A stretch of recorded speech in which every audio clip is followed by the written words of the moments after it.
Assalamualaikum warahmatullahi wabarakatuh.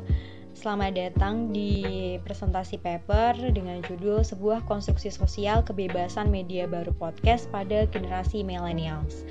Paper ini ditulis oleh Bapak Agus Triyono dan saya, Arvika Putri, kami dari Program Studi Penyiaran Universitas Dian Nusantara Semarang.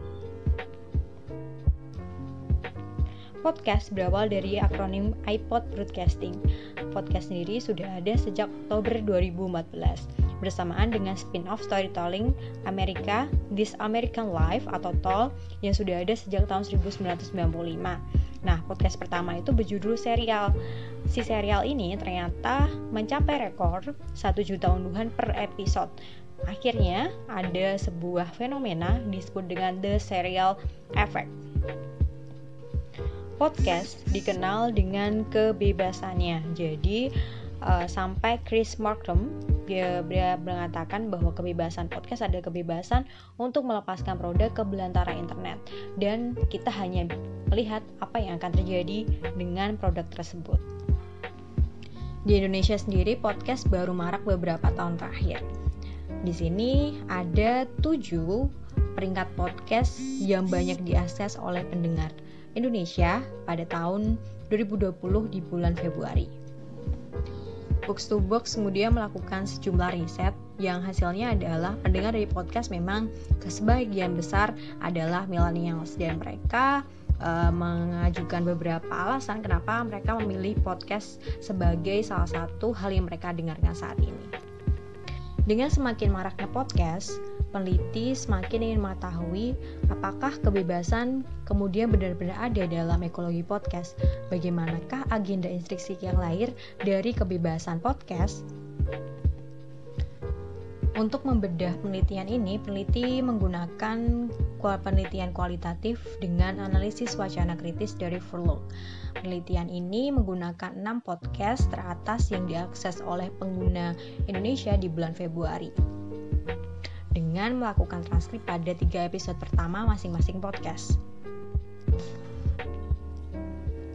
Hasilnya adalah, pertama, podcast ternyata menyoal soal kebebasan eksistensial dan kebebasan moral. Apa sih kebebasan eksistensial dan kebebasan moral itu? Jadi, kebebasan eksistensial menurut Bartens 2011 adalah sebuah kebebasan menyeluruh yang menyangkut seluruh pribadi manusia untuk menunjukkan cara berada manusia yang khas berbeda dengan semua makhluk lain. Nah, contohnya itu adalah sudah dikoding sebagai berikut. Ini merupakan podcast dari Anfaedah Podcast. Ada yang dengerin nggak tentang Anfaedah Podcast ini?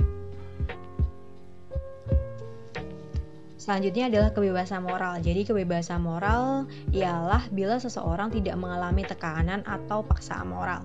Nah, penggunaan diksi dalam percakapan podcast itu misalnya tidak mengalami sensor, sehingga setiap orang bisa mengatakan apapun dengan diksi apapun, bebas ekspresi mereka. Ini merupakan salah satu contoh dari coding kebebasan moral. Ini dari Anfaedah Podcast episode 2. Selanjutnya, peneliti menemukan bahwa dalam podcast Indonesia itu ada suatu konstruktivisme radikal dan soft power. Podcast tidak lain merupakan sebuah konstruksi sosial yang dibentuk oleh para produsennya. Realitas yang dibuat di dalam podcast merupakan realitas yang dibuat hingga pendengarnya mengalami kesadaran palsu atau alienasi gitu loh. Ini adalah contoh dari coding, konstruktivisme radikal, dan juga soft power. Selanjutnya, ternyata di dalam podcast itu terdapat hegemoni media.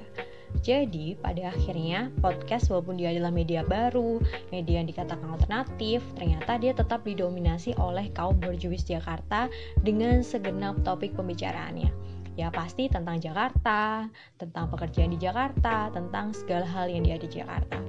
Hegemoni media ini memberikan penekanan pada kerangka berpikir betapa pentingnya kaum kelompok dominan yang tentunya pemilik podcast ini sendiri.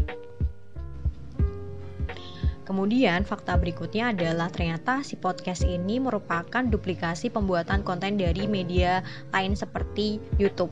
Jadi satu kali konten kreator membuat konten, dia sudah bisa membuat untuk beberapa media yang lain. Gimana menurut Bapak Ibu semuanya? Sangat menggiurkan kan? Kemudian ternyata konten-konten yang ada itu tidak lepas dari pembedahan kehidupan pribadi seorang artis atau kehidupan ranah private mereka. Jadi seakan-akan bahwa kita memang hidup bersama dengan case mereka. Bukan hanya itu, di podcast itu tidak ada interaksi antara produsen konten dengan pendengar, gak ada kolom komentar atau semacamnya. Nah, ini tuh seperti sebuah relasi kuasa yang terjadi antara pendengar dengan produsen, sehingga seperti produsen tuh memiliki hak mutlak terhadap media tersebut tanpa instruksi ataupun diskusi. Ini merupakan salah satu contoh coding dari mempertahankan pengaruh dan hegemoni media, di mana seorang artis YouTube dia juga membuat podcast. Ada juga seorang stand up komedi yang kemudian dia tetap membuat podcast.